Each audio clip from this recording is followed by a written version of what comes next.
What is the public option plan?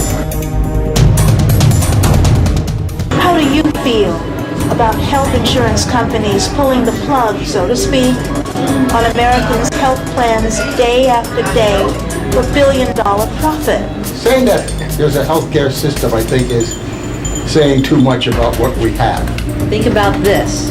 Every poll taken shows there is majority support for a strong public option. Do you want Americans to continue having profit-motivated insurance companies between them and their doctors? If the motive of those providing it is profit and not for the good, then we've lost the battle. Are you in favor of a strong public option in the final health care bill that ensures Americans have the right to voluntarily choose a health care plan for themselves that they can afford? Let me introduce I had a lot of things to talk about, and first of all, I'm a family practitioner. Many people don't realize that's a specialist. We have to go through training, residencies, just like other people do for their specialty, but we're primary care. Primary care are the poorly paid physicians in the country. That's because of the way our healthcare system is developed, and our healthcare system is developed to pay for procedures, to pay for high-tech production. The other part of that whole issue is our healthcare system is paid for us to do things, not for the outcome of what we do, but for the amount that we do. Give you an example of that. We can do what's called an echocardiogram, which is a very simple test of the heart. I have a company that comes in, they do the echocardiogram, we send the results to a cardiologist, they read it, and I'm paid for having that procedure done in the office. I pay the company for it, I get paid something for it, so I make a profit. So every time I do an echocardiogram on a patient, I probably make as much money as I do spending a half hour talking to the patient, examining them, dealing with their medical problems. The system encourages us to do more and more for less and less good reason. If an insurance company says you can't do that, you can't do it. If you do it, they'll drop you from their plan. Private insurance now controls my practice. I work for insurance companies. As I tell my patients, we have national health insurance.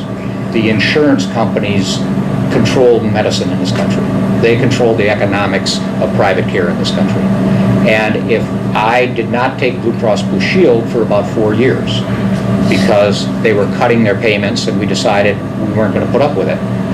But about 3 years ago, we realized that I was sitting in the office not seeing patients because Blue Cross Blue Shield had cornered the market in Bluffton and this marketplace. And more of my patients had to leave to go to other doctors because they couldn't afford to come to me if I didn't take their insurance. So I had to sign on to Blue Cross Blue Shield again. They can control what they charge or what they pay. I have no control over that. I have to sign a contract with them and they decrease payments every year. And I have to accept it or I don't have patients to see.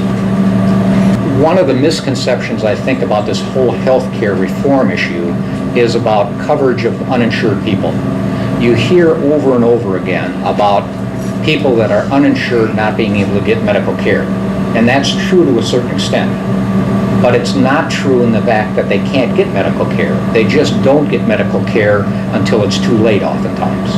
I'll use an example of somebody that would have rectal bleeding or something like that. They're not going to come to me and pay for an office visit and especially not go to a gastroenterologist and pay for a colonoscopy when I tell them that the odds are that that's not a cancer, but it may be. And it's going to cost them $1,000 to $3,000 to have a colonoscopy. Most people will say at that point, I'll take my chances. I can't afford that kind of care. When the cancer finally shows itself several years later, and they have to have major surgery because their bowel is obstructed or their cancer has metastasized and they're having other symptoms, they'll go to the ER. The ER has to take care of them. By law in this country, anybody entering an emergency room has to be provided care. Once a person is that sick, very seldom does a hospital or the specialist turn them away. Somehow they're cared for, and I've got numerous examples of my patients that have had that happen. They'll then use up their resources. So they'll go into the hospital, they'll get their colonoscopy, they'll have their surgery, they'll spend whatever money they have in savings to try to pay for that. Once they're poor enough, they'll be given Medicaid. And then we take over as a society, and we cover their expenses until their death.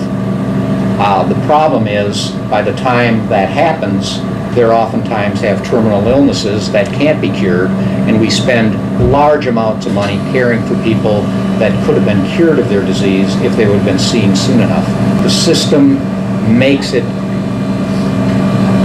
most patients unable to afford the care that they need in this country when they have any serious illness, unless they have insurance or unless they have Medicare or Medicaid.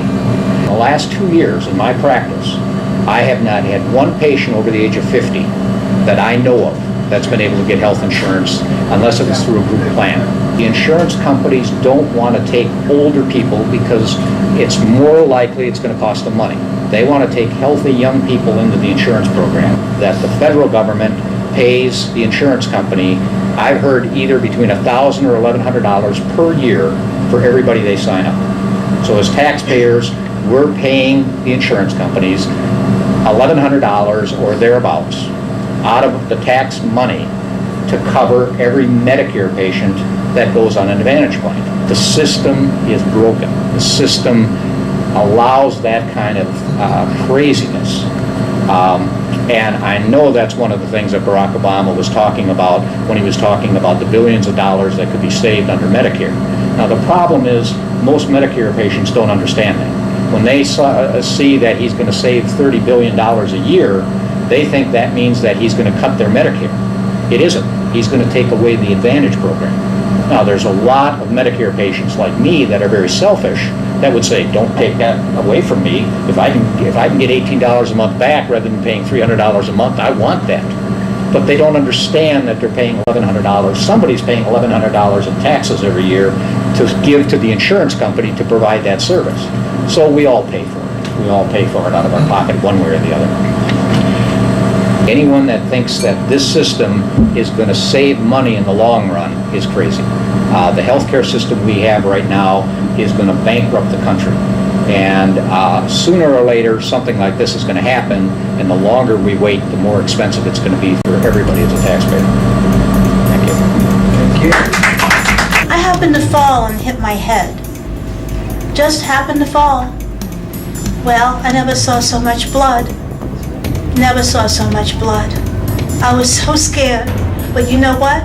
As scared as I was, and having a health background in my education, I knew the risk I was running. But I didn't dare call an ambulance because I just moved back home practically, and I didn't want to run up a big bill. People could get it together to vote Barack Obama as our president, then I would give a year or two of my retired life to whatever he wanted. We are the change that we seek. We know that what began as a whisper has now swelled to a chorus that cannot be ignored, that will not be deterred, that will ring out across this land as a hymn that will heal this nation, repair this world, make this time different than all the rest. Yes, we can. We are the hope. We are the hope of the future. Our time has come.